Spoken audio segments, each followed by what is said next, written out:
Hello, everybody, and welcome to our session at World Water Week, making public toilet operations financially viable for gender equality. It's really good to have you here with us digitally today.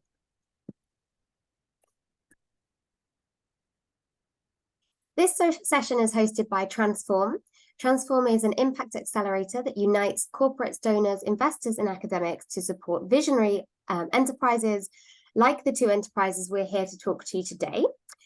Transform combines grant funding, which is mainly from the UK government's Foreign, Commonwealth and Development Office, with business support from corporates Unilever and EY. Transform has worked in 17 countries with over 100 projects, and collectively, those projects have impacted the lives of more than 9.6 million people. Transform works in 6 areas that you can see here. And of course, water and sanitation is one of the pivotal pillars of Transform. So hello to all of you. My name is Lisa Hawkes. I work for Unilever. I work on the Transform initiative, and I am the pillar lead for sanitation and water. And I am here today with 2 incredible entrepreneurs, Alka Sadalka and Farhana Rashid, who are the co-founders of Bhumijo and Saraplast, both of which are public toilet models in South Asia. And we're here today to talk to you about how they've developed financially viable business models and what impact that is having on women and girls in the areas where they work. So first of all, we're going to cover off what their business models are and how they work. We're then going to be talking about 3 insights on things that they did to make these business models financially viable. And then we're going to be covering the topic of this discussion, which is what does this all mean for gender and for women and girls? And then finally, how can you and your businesses support and adopt these public toilet models? We're going to be finishing with a question and answer session for around the last 15 minutes. That will be hosted through the chat. So you can already be posting your question and answers throughout the whole session, and we will look at the chat for the last 15 minutes. Now, I think probably it's not news to anybody on this call, anybody joining World Water Week, how serious the sanitation crisis is. In fact, the UN described the SDG 6, clean water and sanitation, as alarmingly off track. But I think we can sometimes get lost in the big numbers of how far we have yet to go, and forget that this has real life impact on people today not having access to clean water and sanitation. And women are disproportionately affected by this situation, causing health risks and limited mobility. Now, when we think about clean sanitation, we need toilets everywhere. We need toilets at home, certainly. We need toilets in schools, we need toilets in hospitals, and we need toilets in public, because as we all know, when you need to go, you need to go. So you need a clean toilet wherever you are. But there is hope, my friends, because there are some incredible solutions working on, in particular, the public toilet model, and that's what we're here to talk about today. So I'm going to hand over to first Farhana from Bhumijo. Farhana, I'd like you to just introduce yourself, say hi to the group, and if you could tell us a bit about your business model, how it works, what inspired you to launch it, and what's next for Bhumijo. Thanks, Lisa. Hello, everyone. I am Farhana Rashid.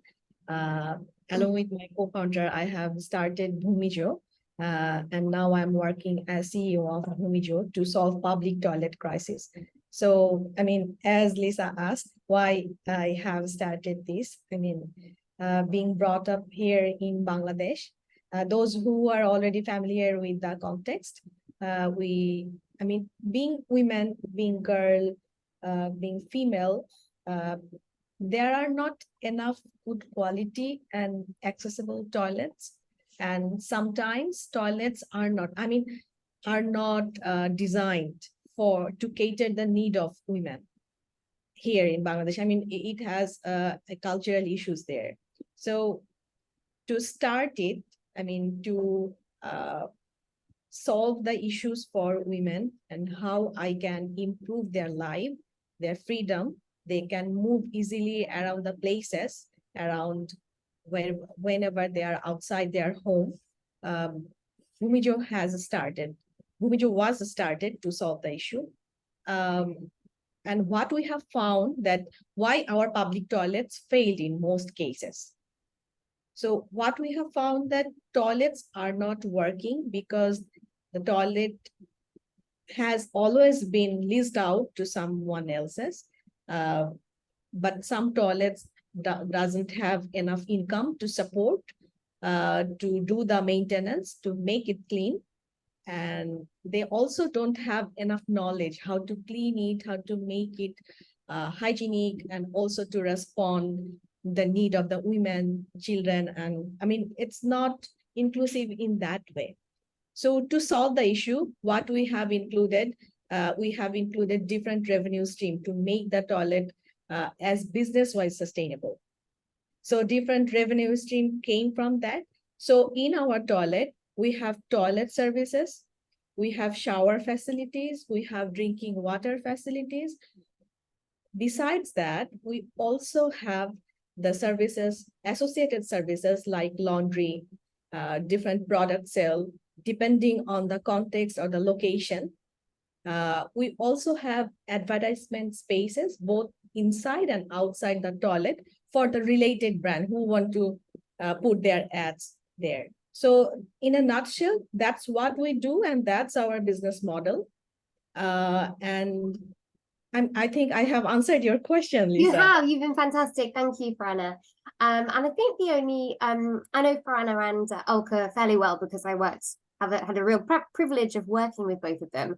The only thing I'd like you to add, Farhana, is you have quite an interesting background, right? So could you explain what did you train as and how have you applied this to the Bhumijo business? So yeah, thank you for the question. I mean, I have been trained as an architect, and then I did my master's in sustainable urban planning and design. So that helps me in some ways. I could rationalize how toilet could be placed and what should be done in terms of design and planning. Because in the context of Bangladesh, I mean, the city planning of Bangladesh or the similar countries like Bangladesh, sometimes we don't have the integrated planning system. You know, sometimes you will plan only for the toilet, or you will have the development plan only for the roads, but it's not integrated. So it always helped me, like, what issues should be taken care of in terms of planning, how to project it for the future. I mean, how many people will use it, how much toilet should be there, what should be the size of the toilet. In terms of design, architecture really helped me, because in the context of Bangladesh, you know, toilet is the least prioritized thing. People always want to hide it, whether it's in your home or in your area or in your office, in your building.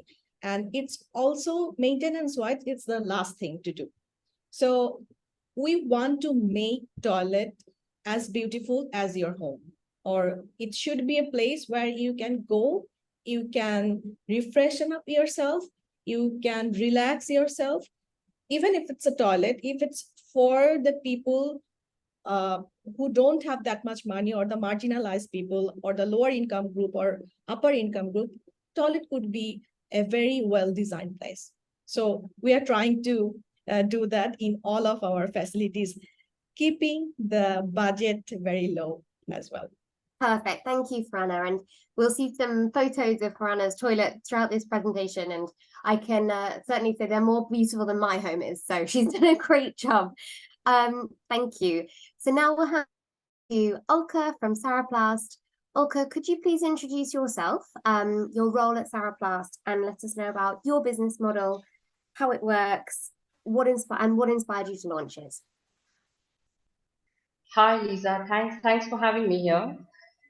This is Ulka Sadalkar here. I'm a director in Saraplast Private Limited, and we are essentially a portable sanitation company which was launched in the year 2000. So we have been providing toilets on sites which are not reachable or which don't have drainage connections. But it was essentially a B2B business model. And like Farhana said, mentioned, government planning for a very long time didn't include women and children in public spaces. And we faced the brunt of it, especially women, because it was easier for men to move around. But as women have started stepping out of their homes,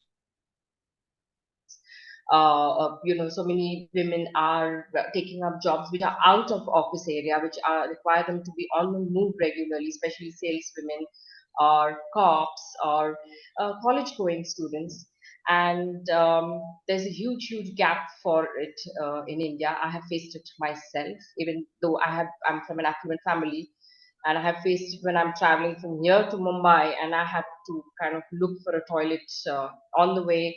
Sometimes, really sneak into five-star hotels because you're not really using their other services. And it was a very undignified way of using a toilet, because you have to act like, you were always, you've been using other services in that hotel and now you're just using the toilet. So very undignified way of using toilets, to duck and not make eye contact and sneak in and sneak out of the hotel. So this was something that I always look forward to doing if I were ever in a controlling position. And one fine day, when the government did wake up to it, and we had a petition filed by some women in Pune for public toilets for women, and that's how the T-bus came into being. And our model essentially is that it's a mobile unit, so we did not require special permissions to for locations which require toilets. Because it was a mobile unit, it was very easy to place it overnight at locations which are most accessible to women and safest places for women. So they're right there in the public area at the gate of a park, or just right below a bus stop. And it's just like a 2-minute walk. You don't have to walk half a kilometer or 1 kilometer to locate a toilet in case of emergency. uh, Women in my country are always prepared for these kind of emergency till now, but still there are times when you need to go, especially during menstruation, which becomes a very embarrassing situation for so many women. And then they can't step out, they have to miss work, miss school. And this seemed like the best solution for them to be out without thinking, without hesitating to get out of homes. So our business model was essentially to make it mobile and provide regular maintenance, because toilets by the government were provided, but they were provided where there was space available, and just toilets were built and left at they were just not attended to. So we kind of really stressed on the maintenance model. We didn't insist on that the toilet needs to be very expensive or needs to have be very luxurious for people to use, but it needs a very robust maintenance model. By that I mean that we also have a 24-hour attendant maintaining our toilets. So, and we had to build it around a sustainability model. So it was beneficial to both the consumer, to the government, and to the service provider. Because working in toilets is looked down upon in India. And because it's looked down upon, you have a certain section of people working in it who don't get paid really well. They're not respected for what they do, and in turn it was a catch-22 situation where if you're not getting paid well, you don't maintain the toilets well. So we wanted to change that. We wanted it to be a revenue stream. We wanted it to be a support system for a toilet operator, especially the women, because they work very hard at it. It's not an easy job to do. And give her dignity, give dignity to the job, and at least she should be able to support her family through the revenue that comes through this. And it becomes an inspiring model for anybody who wants to pick up this idea and take it on their own. They needn't depend on us to kind of provide the toilet, or this kind of. So if somebody in a remote location thinks he has, or he or she has enough footfall and enough potential, and they can start this model themselves and make it a profitable business model for themselves. So that's it. Brilliant. Thank you, Olka, so much. I've noticed a few people coming in slightly after the start time. So welcome to everybody who's joined since we kicked off. We're partway through our session. You just heard us introducing Bhumijo and Saraplast, who run public toilet models in Bangladesh and in India. And we're about to move on to some insights from them. Before I do, something you all have seen in the description of Saraplast is that Ulka's team convert old, dilapidated buses into beautiful public toilets, and they're really something to see. So I wanted to be able to share them with you. So we've got a very short video so you can see what that looks like.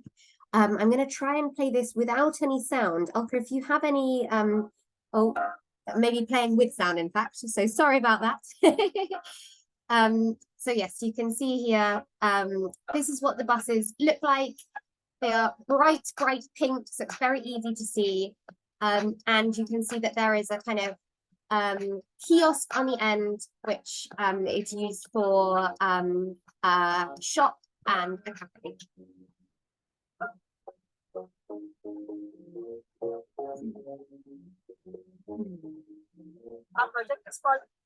I'm going to cut you off there, Ulka, since we have you in real life. We don't need you on video as well.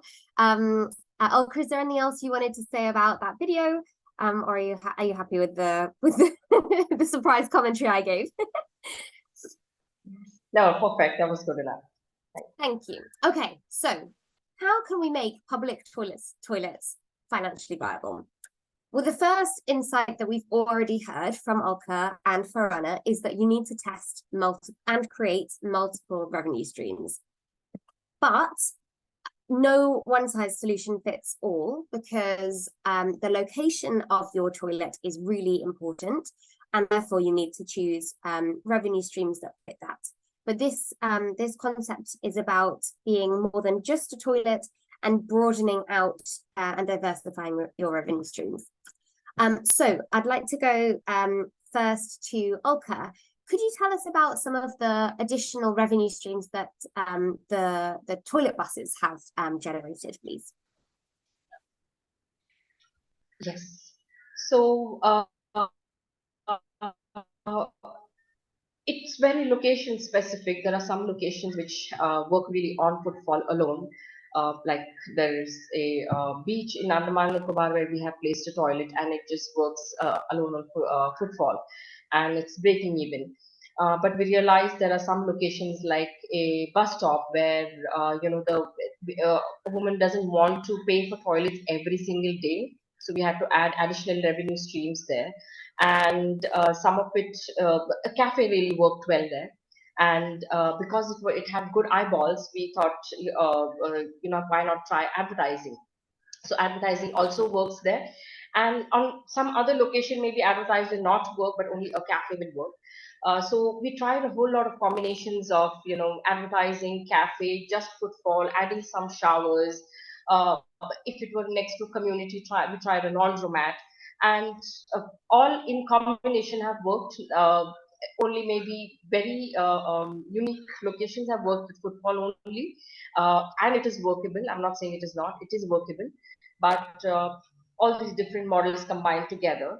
And what in advertising, what we have also recently tried is in India, it is compulsory for corporates to donate some funds towards corporate social responsibility, and they have, especially IT companies, have come forward and sponsored a bus, and they've had their names displayed on the bus that it's maintained by this company. So that idea also has worked. Essentially, it is advertising, but it is social work for them. Companies like Firminish also have come forward and supported maintenance for a certain location where they think that the population using it cannot afford to pay for a toilet every single day, but they're at the location every single day, especially sweepers. We have a location which is by the court in Pune, and which has the poorest of poor also visiting that location. And it made sense to get the sponsorship for that location so they could use the toilet freely. So all different models combined together have worked. Thank you, Ulka. And whizzing over to Bangladesh, Farhana, how does this look similar or different for Bhumijo?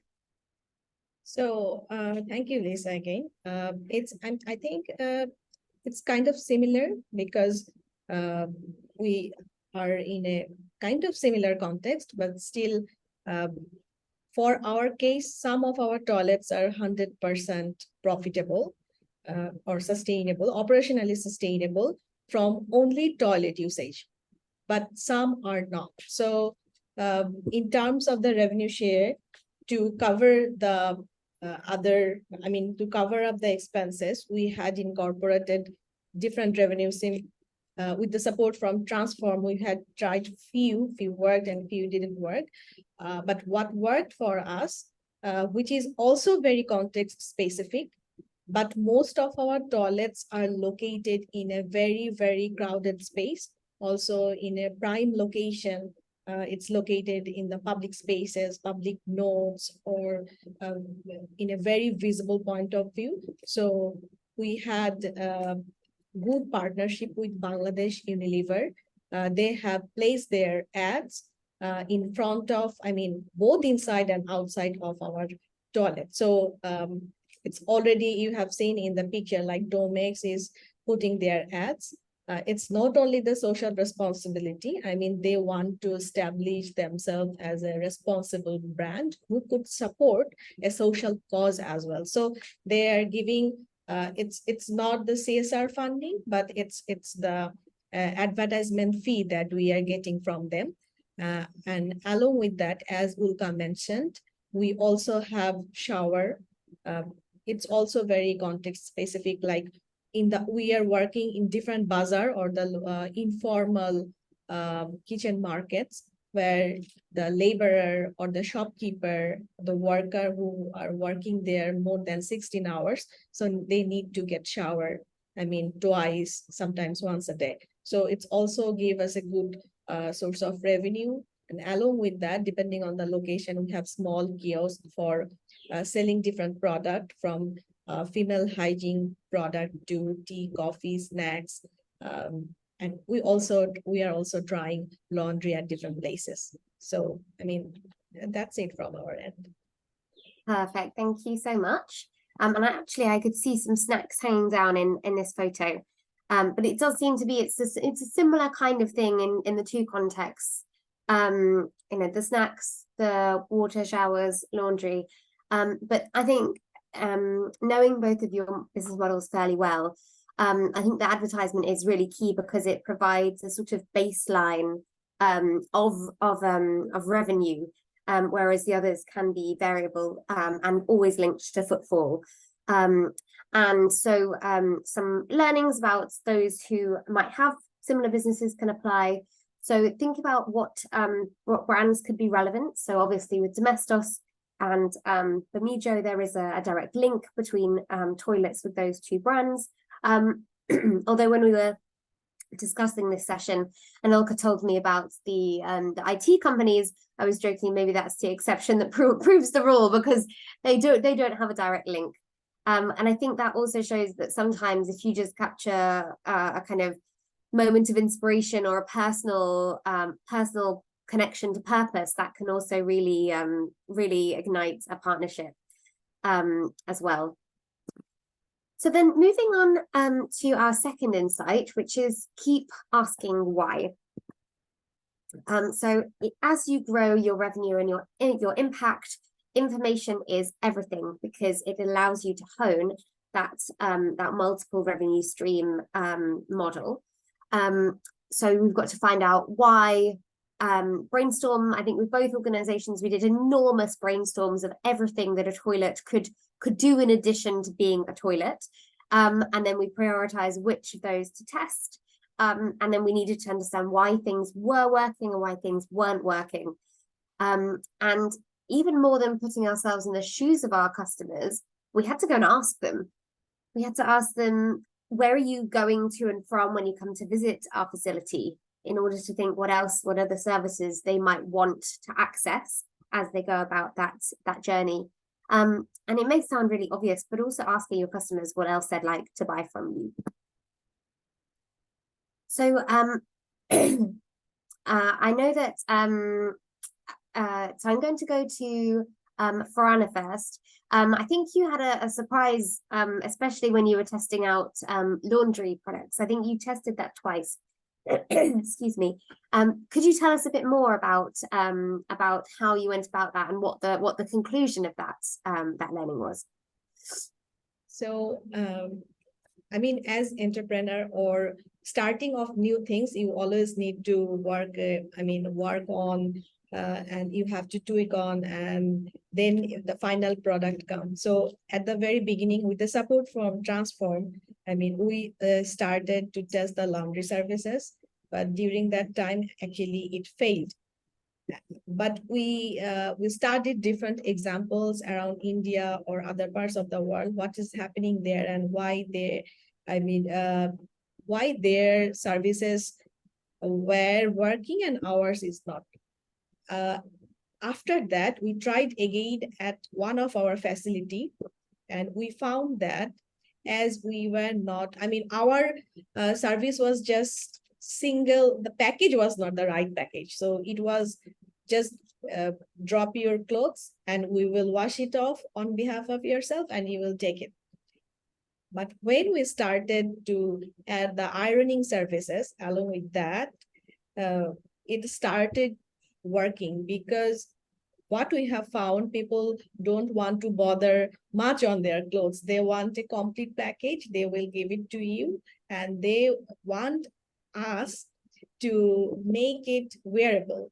I mean, they will be ready for office wear or any kind of, I mean, they don't have to iron it by themselves. They don't have to dry it by themselves. So it works, and we are planning to test it some other places as well. So you always have to try, you always have to look what actually customer wants. That works for us. I mean, we keep trying. We try to make things work. So, I mean, everybody needs to do that. Thanks, Prana. I think it's a really interesting insight that you think you're providing clean clothes as the laundry service, but actually you're providing like clean, pressed, ready to wear clothes, and that makes a really big difference. Ulka, is there anything you've learned from your customers that surprised you?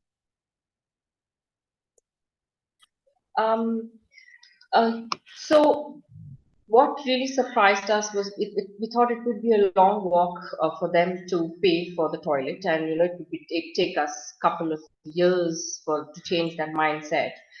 And we realized that if we provided a good clean toilet and we provided good service, and they saw that there was a company backing it, they put that trust in, because public toilets run by government don't have that kind of perception. The perception is they're dirty, there isn't going to be water or soap in it. And once we provided this, and they were very, very willing to pay for the services.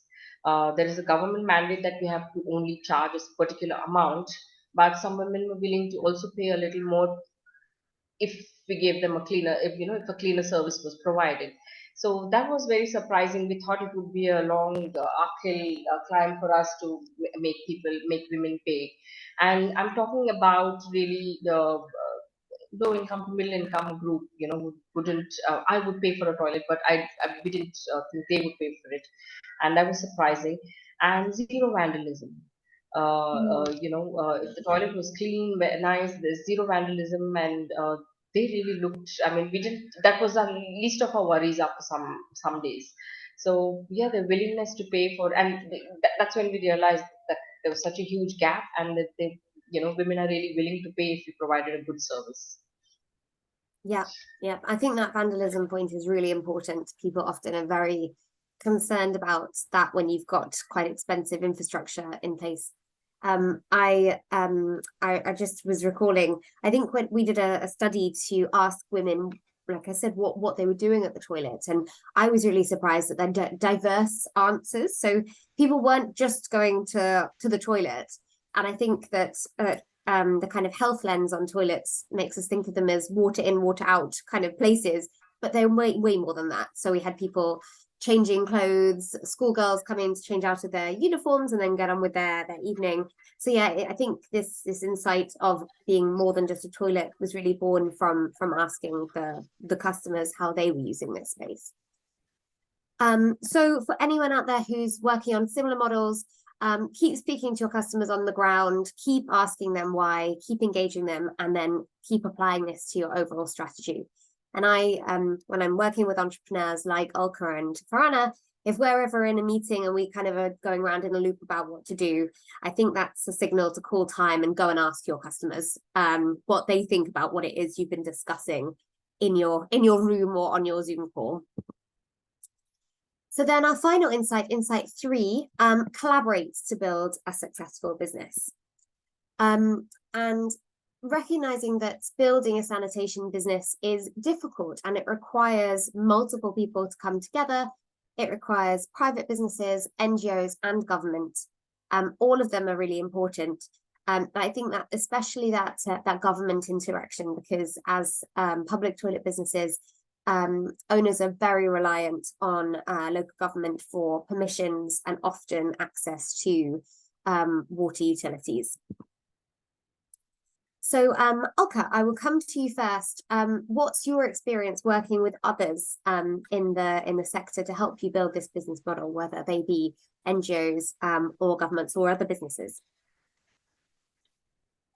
I think that's what propelled us and pushed us and allowed us to take that leap to experiment something different like this and take it to the public directly. Government initiative is very, very important because ultimately it's public space we're using. We require support from them for location, electricity supply, water supply, and also if it's government backed, we know that it's going to last there longer. And of course, institutes like Transform, which kind of helped us have the whole vision and have clarity on what and how we were going to achieve this. Otherwise, it would have taken us years to try something, fail, then try another option. Instead, where Transform came in and we got this huge support through the market study and market survey. And of course, like I said, it's very difficult to take this leap without that kind of capital backing also. Because it's a toilet business, we're small businesses, and it's not easy for us to take that kind of risk. So it allowed us to kind of venture a little away from what we regularly do and from our regular revenue charts and experiment with something new and come up with a solution which could be used by everyone in the country. It's not just my business model, and if they see this working really well, there are so many others who are copying this, especially the way the bus looks. It's unique, it's attracting women to come to it, and so it's kind of it has that ripple effect where we're not even a part of it directly, but people are using this model. So that really, really was an important collaboration with Transform and corporates, of course, for their like I said, for advertising. So it helps us generate revenue and it helps us support and give job. It's very, very important for that the operator to be proud of what she's doing, to be happy with, because she's the one who has to turn up every single day and maintain that toilet like it's her own.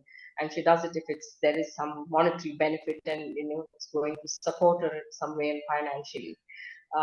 So yes, I think these collaborations are very, very important, and we couldn't have done even without one. Thank you, Ulka. And just hearing you speak, it makes me think that also the kind of collaborations need to change over time. So I think Transform partnered with you probably maybe 4 years ago when you were a much earlier stage business, and that was the support you needed then, but now you're a mature business and the support is changing. Yes. So the investors can trust us now. So if you're asking for an investment for a toilet like this, we have numbers to show them. We can provide them, business data or commercial data, and they're willing to support this. They're willing to put in their money, and that has been a big, big breakthrough for us, for investors, private investors, to come through and we say, okay, we will support this model. Thank you, Ulka. And Farhana, What about Bhumijo? Who do you work with, whether they be NGOs or governments or the private sector? Who else do you work with to help build your a public toilet model, business model? So as Ulka said, I mean, collaboration is the key. You definitely have to work with the government. Otherwise, for getting permissions to implement, you will need them. And also you will need them to change if you need any changes in policy, because toilet enterprise or working with business model in the sanitation sector, it's kind of new thing here in Bangladesh. It has been there is a history of maintenance of public toilet in a certain way, which is the leasing system.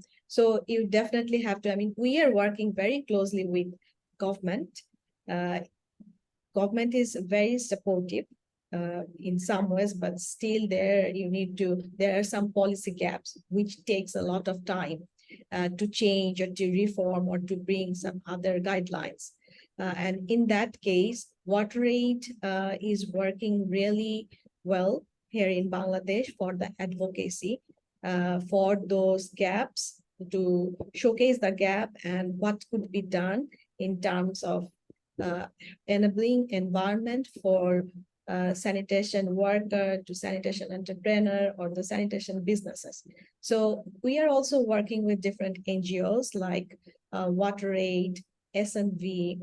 In terms of funding, we are really grateful that Transform helped us to start it off, we got the funding to test out different things. And after that stage, we got another funding from Eco for All. We feel we need to incorporate technology. I mean, without digital system, we cannot ensure quality for all of our toilet. GSMA and ICT division of Bangladesh, they also helped us with the innovation, with the funding. And lastly, we are working very closely with Bangladesh Unilever as corporates. So everyone is playing different role, and they're kind of in a puzzle, you know, there are different role, and you have to plug in different ways and make a whole picture or a good picture. So toilet sanitation business is also like that. You need to work with NGO, you need to work with private business, and also government and people who you are working with. I mean, we are closely working with the community. It could be a market, it could be a kitchen market or informal settlement, it could be the locality, the public places where most of the people are coming, the local leaders, even political leaders. So otherwise, you can't make the business or make the service appropriate for them. Thank you, Farhana. And we were reflecting as we were talking about what we wanted to share with you all in this session, that these different actors, the NGO, the private and the government, I think you can play them to different strengths. So I know that an issue that both Farhana and Ulka have faced is that they've really struggled to make these financially viable business models. And of course, they need the government's help to do that. And then when they start to be financially viable, it's so unusual that the governments often think, well, hang on, shouldn't we be taking that revenue off them again? And I think that it's really important. It's who advocates for you. So yes, of course, it's in your own interest to say to the government, yes, but this has achieved the goal that we wanted. This is now sustainable for you. And, you know, it's not an issue having these toilets on your books. It's not a cost for you anymore. We're taking control of this for you. But I think having an NGO like WaterAid able to say that point is more powerful for you. Is that right, Farhana? Yes, yeah. Actually, when we realized, I mean, at the very beginning, we were kind of puzzled. Should we do all of those things by ourselves? Because we were not partnered up with other organizations like us or who are working in this sector. But when we partnered up with them, when we partnered up with WaterAid, S&V, or who are doing the advocacy, then it was very helpful for us. We just shared our insights with them. Like, this is happening when you don't have your permission for advertisement, and this is what happening when you have permission. Or this is what happening when you run a toilet with entrepreneur like us, or when you are operating it with leasing system, I mean the regular leasing system. So we have had the data and we just joined the flow. I mean, the NGO and others are working. I mean, both local and international NGOs are working in this sector here in Bangladesh. So yeah, you are right. So yes, I think what we would like to leave you with on this point is that you need, as a public toilet model, to work especially with the government.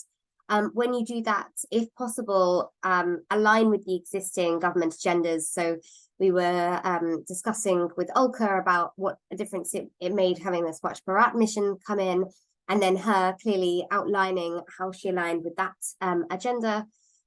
Think about how external partners can help you with different components. And something we've not talked about so far, but I think in both models, they found that in order to get through permissions to open, permissions to use utilities, it's very useful to create heroes of your partners and to share the limelight with them. So, but what I've seen both Ulka and Farhana do very smartly is that they do public relations, and they do inauguration ceremonies for their toilets. They have nice ribbon cutting events. They get that in the media, and they thank the government for their support.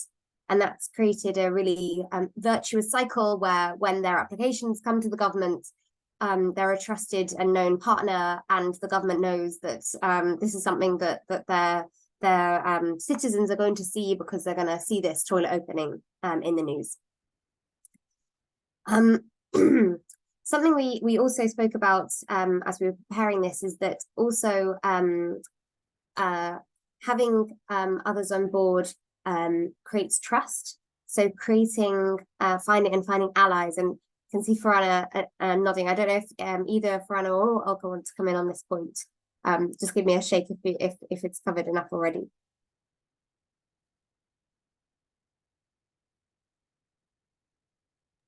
So I need to respond, or Ulka? No, I could see you nodding away. So I just wanted to check. I was explaining it right, but it's fine if I am, Farhana.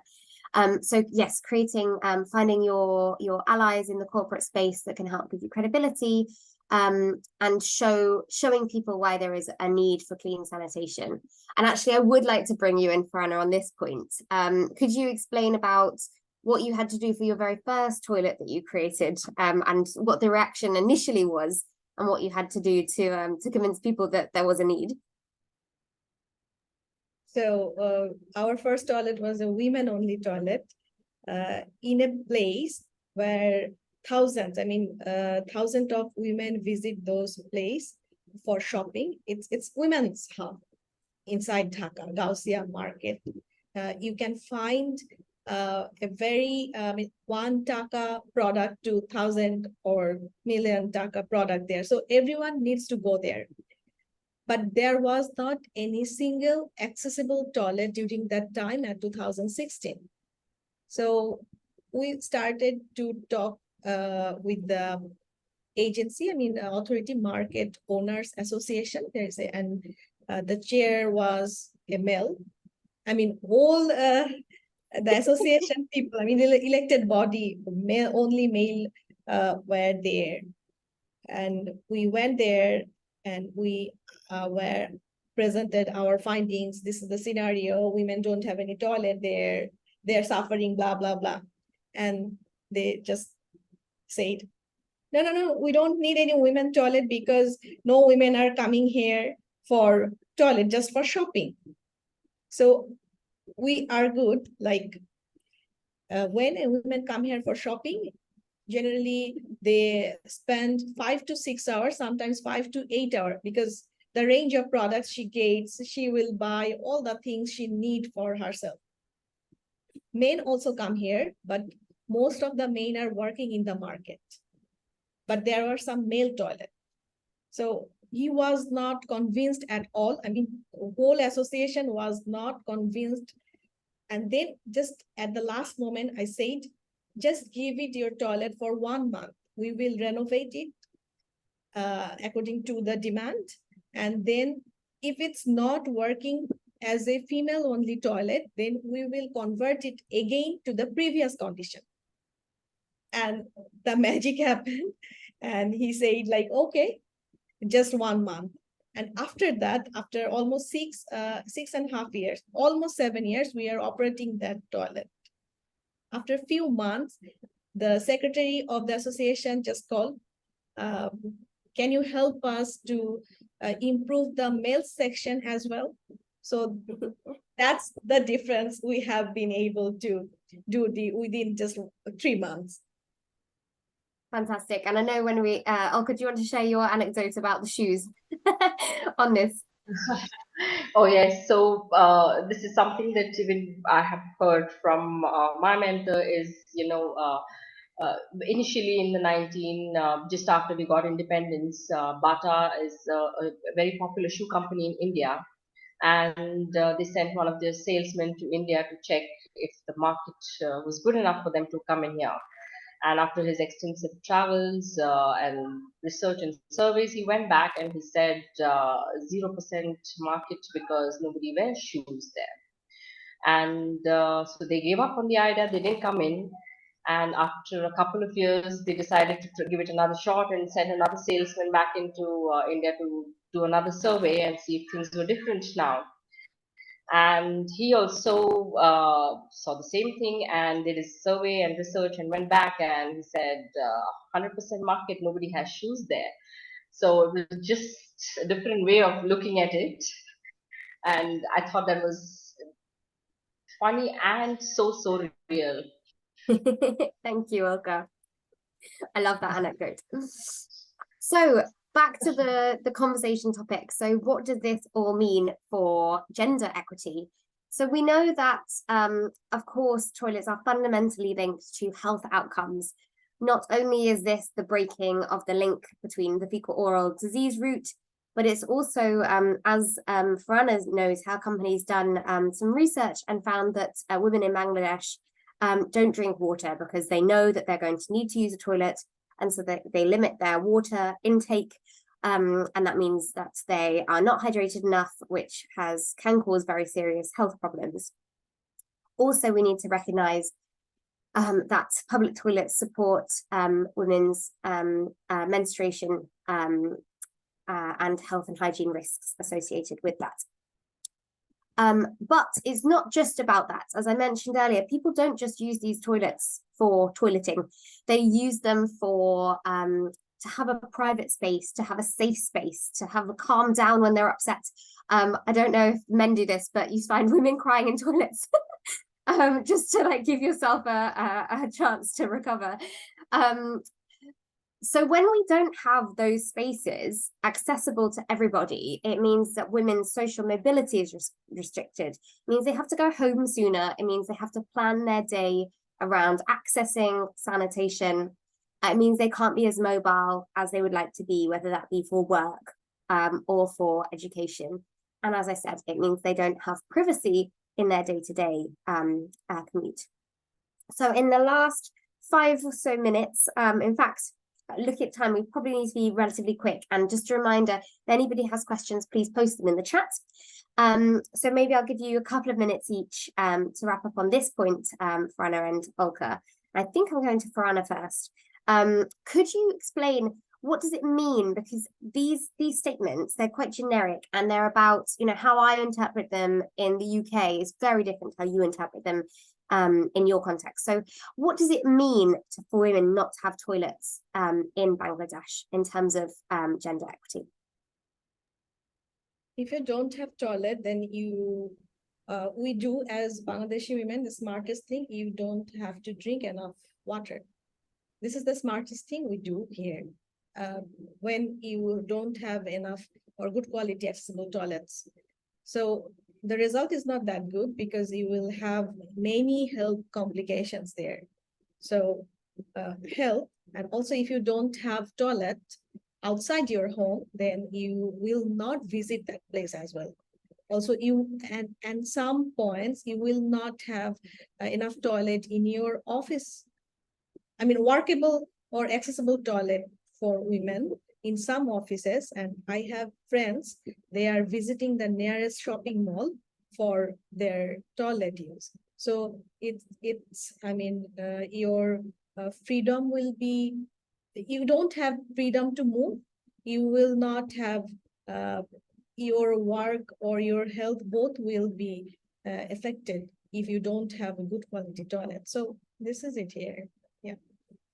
Thank you, Farhana. And Alka, how about you? What does it mean in India, in Pune, where you work? If you don't have toilet, what does it mean for you as a woman? And if you have any anecdotes to share as to what to bring that to life to people who've never visited Pune, then that would be great too. So a lot of women are on the move, and I've seen so many cops, lady cops, traffic police women coming into the bus, and just, you know, because it's a hot country, and sometimes you just want to loosen up, just do your hair back and go back onto the road, and it allows her to come to work every day and not miss work, and she can provide the same level of service as men do, you know. So it's like I can be complete with you on this job also. Even for me, you know, if there is a outdoor job that needs to be done, and I can very confidently say yes, I will be able to go to the site, I will be able to go to that location. uh, you know, it adds that kind of credibility to me, my work, my ethics at work, and my attitude at work. And you know, that's what we had this one toilet which was outside a shopping mall, and there was a woman security officer, but she couldn't go inside to use the toilet. So she came, and she could go. Probably this was closer to her. It was just like a 2-minute walk for her, and she used this toilet. And when we were doing one of her surveys, she said something like, you know, I'm going to make sure that my daughter is educated and works in an office which has a toilet. And that's when we realized that, you know, that this is the kind of impact it is having on women, where, you know, they want to educate their women so they have better jobs, they're working in cleaner spaces where they have access and right to toilets. And yes, maybe drinking water is an issue, you know, we also do not drink water, but during menstruation it gets really tough, and you don't want to miss 5 days of work, you don't want to miss 5 days of school. And I mean, it has empowered us to be out there and, you know, be and stand equally along with the men at work. Brilliant. Thank you, Alka. That really brings it to life. So I think we've just got a few wrap-up points. So yes, thank you, everybody. I'm going to take the screen down so we can answer some of your questions. Thank you for posting those. We've got an insights paper detailing this. That's either going to be posted in the chat or is on our website, which is www.transform.global.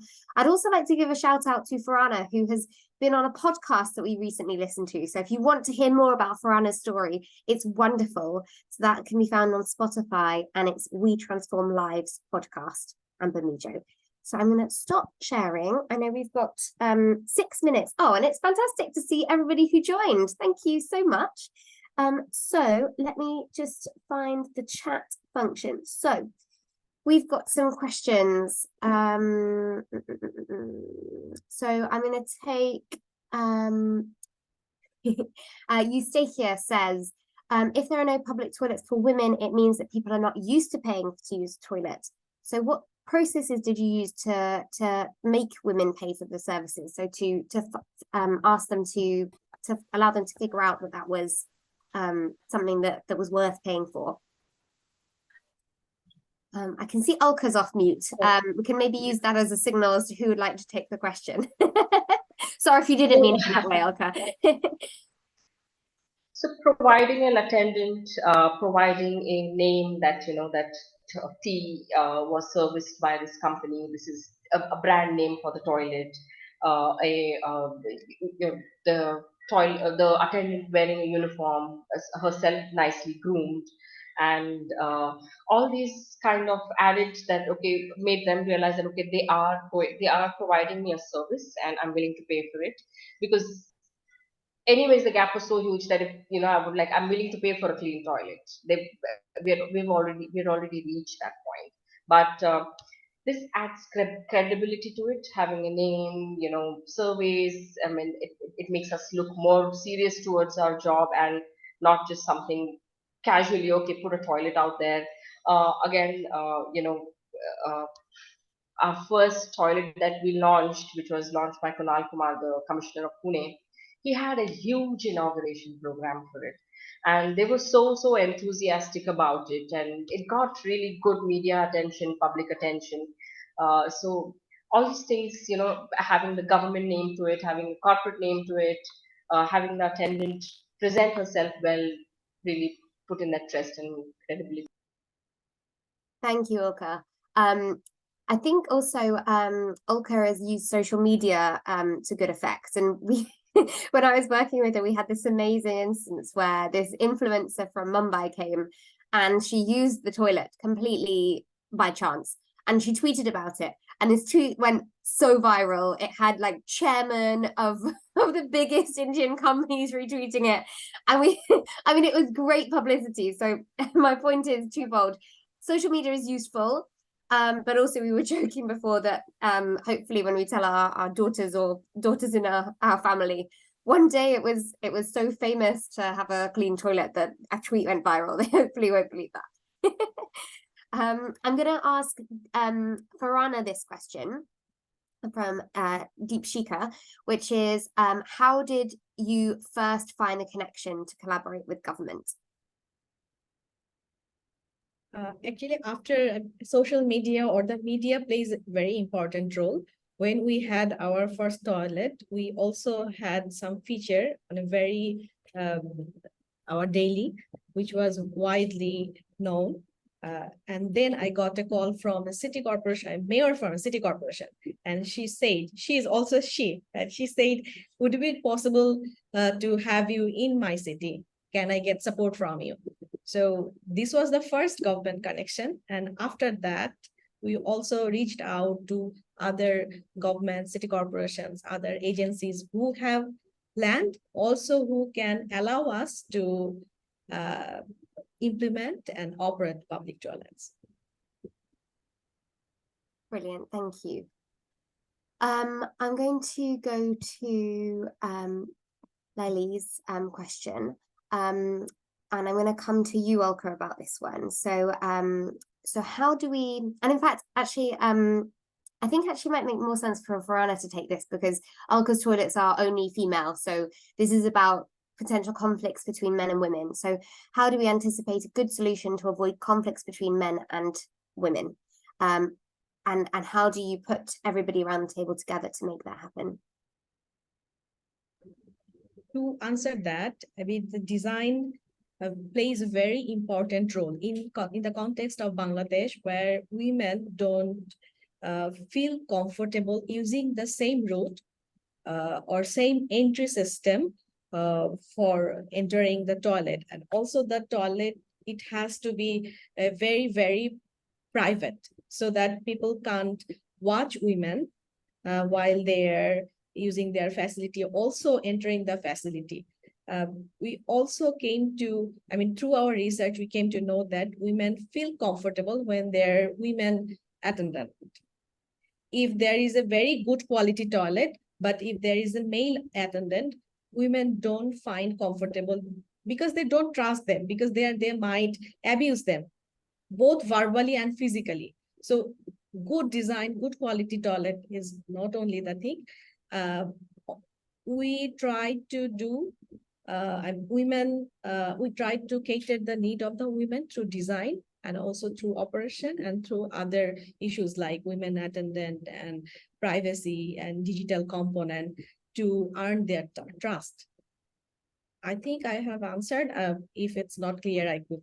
No, I think that's exactly right. And I think that really comes back to Farhana's design and architecture thinking, because whenever she encounters problems such as these, she's always like, this is the design problem. And then she goes back and redesigns. Such an ingrained way of thinking. So we are 1 minute to 9 in UK and 1 minute to 10 in Sweden. So I'm going to have to stop there, but thank you so much for everybody who's joined us. I hope you found this a really interesting session. I'm really inspired, as I always am when I talk to Farhana and Alka. If anybody would like to find out more about their businesses, they have websites as well. But thank you very much. Please look at the Insight report on our website, www.transform.global. And remember to check out Farhana on our podcast on Spotify, We Transform Lives. Thank you so much, everybody. Have a great World Water Week.